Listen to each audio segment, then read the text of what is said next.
Ross Peterson, I tell you what, I've seen it all, man. I really have seen it all. We're going to eat a lot of crow after this season because the Hawks, I mean, just the way the first half of the season is gone, the second half of the season, and you know what? Crow tastes pretty good. But we said in the pregame show, if you listen to this pregame show, Iowa wins, but we couldn't decide. You couldn't make that prediction based on counting on turnovers and special teams. And it took till late in the fourth quarter for the biggest turnover to come up. I think Jack Campbell got all the way to the end zone. I don't think he stepped out of bounds. I didn't think he was out of bounds, but that's all right. Worked out for the Hawks. They end up with the victory. Travis, I'm out of words. Now, the eating crow thing, maybe that's where we can focus our conversation here for a minute, because it's hard for anybody to admit that they're wrong, right? But I don't know that we've necessarily been wrong. Like, the offense is still not good. Yes. That was our argument all along, was the offense is not good. And today was probably the best we've seen him in a long time. 280 yards, 221 yards passing. Spencer Petras was effective at 15 to 24. The running game wasn't there. Here's what's astonishing. Minnesota had the ball 35 minutes and 16 seconds. They ran the ball for 312 yards. If they don't throw a pick and Ibrahim doesn't fumble on the 5, they win this thing, right? The 2 turnovers are the reason Minnesota loses this game. Iowa still has not lost a game in November since 2019. He ran for 263 yards. It's an absolutely amazing number. Amazing number. Were you listening to Tim Brando and Spencer Tillman, or were you listening to Gary and Ed? I was watching Spencer Tillman and Tim Brando. Did you hear them? I would say it was right before the field goal. They kind of started to go through some of the team stats that are out there for this. This is one of those games, Trav, where you look at the box score. There's no way Iowa won this football game. Yeah, but they did.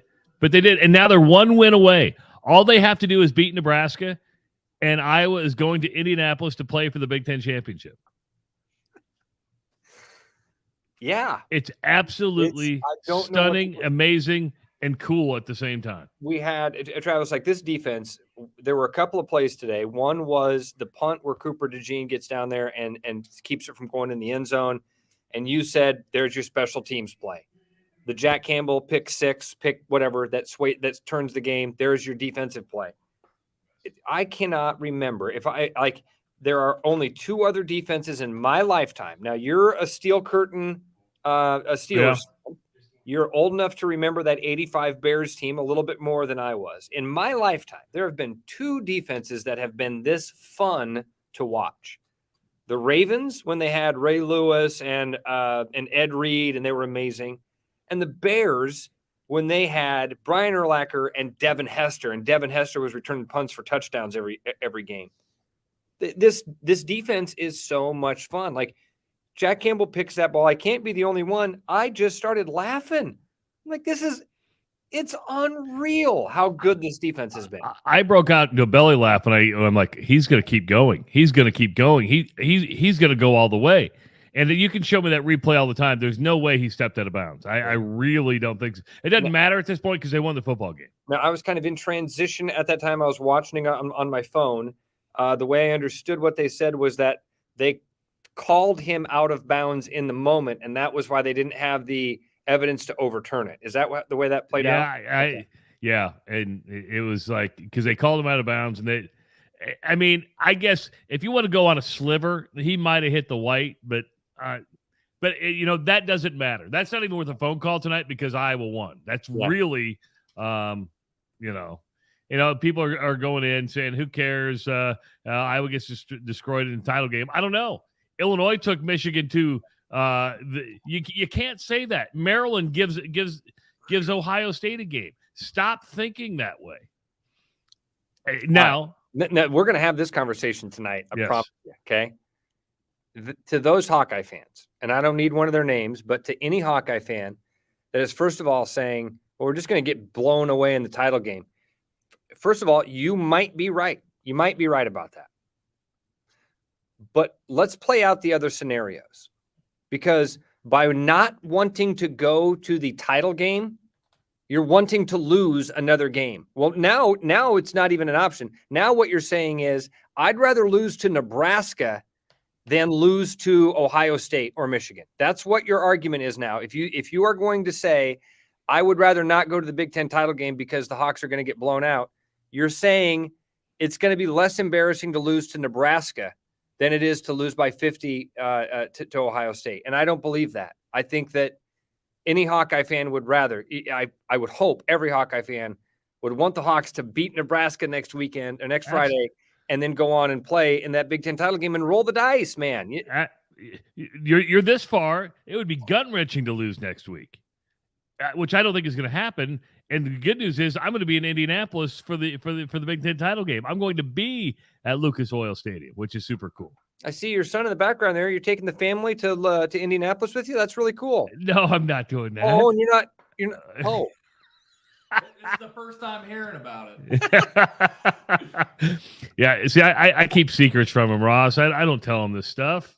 I don't tell him this stuff. I'm going to, I go to Indianapolis and I come back and I go to Italy. So it's going to be, but at least the kids get to go to Italy. So you don't worry about the Indianapolis trip on because you don't get to go to Italy either. Oh. Not going to Italy, no. Sorry, man. Sorry. It's my Christmas trip. It's the Christmas present to myself. Then we come home and celebrate with the kids.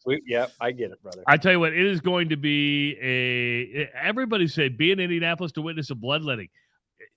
Listen, haven't we learned something this year?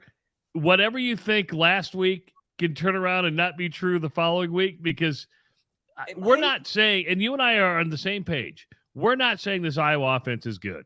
It's not.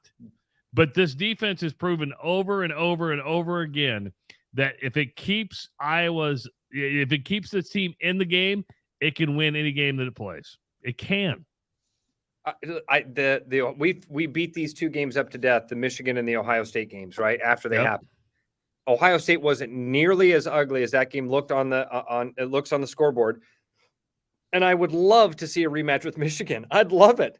I mean, Hawks were never in that football game. Yeah. I'd love to see it. Now, again, man, I'll repeat what you said. We've said it all over and over. This offense is not good.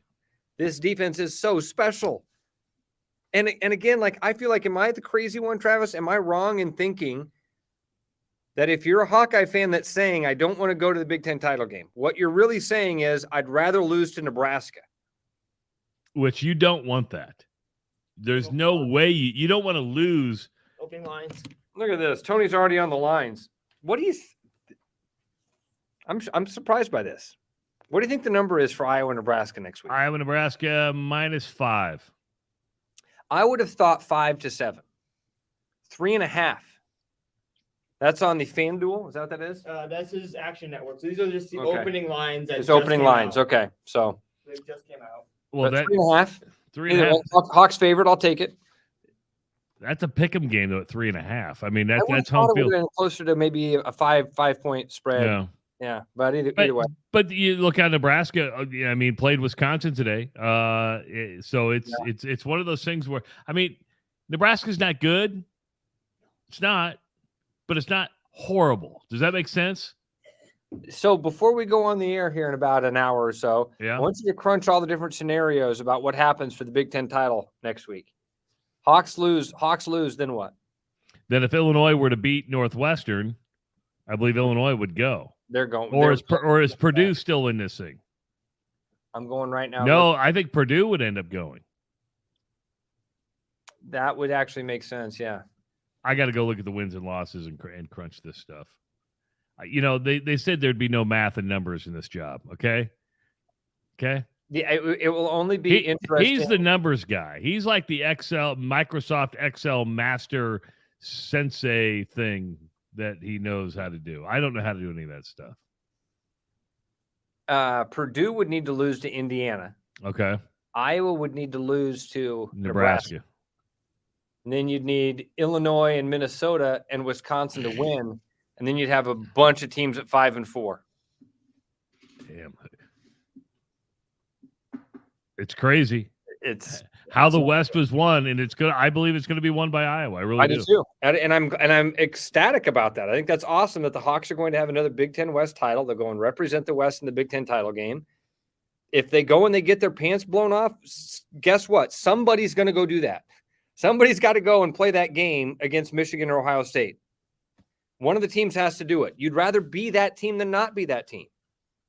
You know, every year I've watched Ohio or Wisconsin or Nebraska the year it happened, or every time a team from the West goes to that Big Ten title game and gets blown out, I don't think to myself, ooh, I'm embarrassed for them. I think, crap, they had a better season than the Hawks.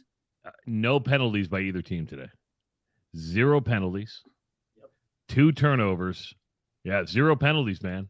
Of course, I got in a peeing match with a guy on Twitter who was like, Ibrahim only went for that many yards because they hold on every play. Listen, that's the laziest excuse you can do. It really is. It's the lazy excuse you can do. If that's all you're going to say is they hold on every play. And the truth is, every offensive line holds on every single play. It's all about your positioning of your hands.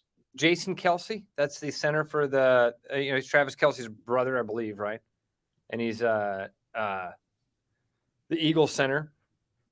He has a great thing about, and I've even showed this to my son who complains about officials or umpires a lot, about that he says to young people. You know, when a young lineman comes back and says, hey, man, I had a guy put his hands in my face. That was illegal hands to the face. He says, no, it's not. You know how I know it wasn't? Because there wasn't a flag that said so. There wasn't holding. There might have been holding. It didn't get called. This blaming the officials thing is so boring to me, man. It's so easy. It's lazy. Play. You can slow it down and watch it and go, well, what about that? Well, what about that? Well, what about this guy doing this? Well, what's he doing? It didn't get called. And by the way, if no penalties were called on either side, that means the Hawkeyes didn't get called for their holds either. Or are you one of those people that think that your team never does anything wrong? Yes. It's kind of like basketball, right? Like you could call a foul on every possession. You just could. I am surprised 0. That's.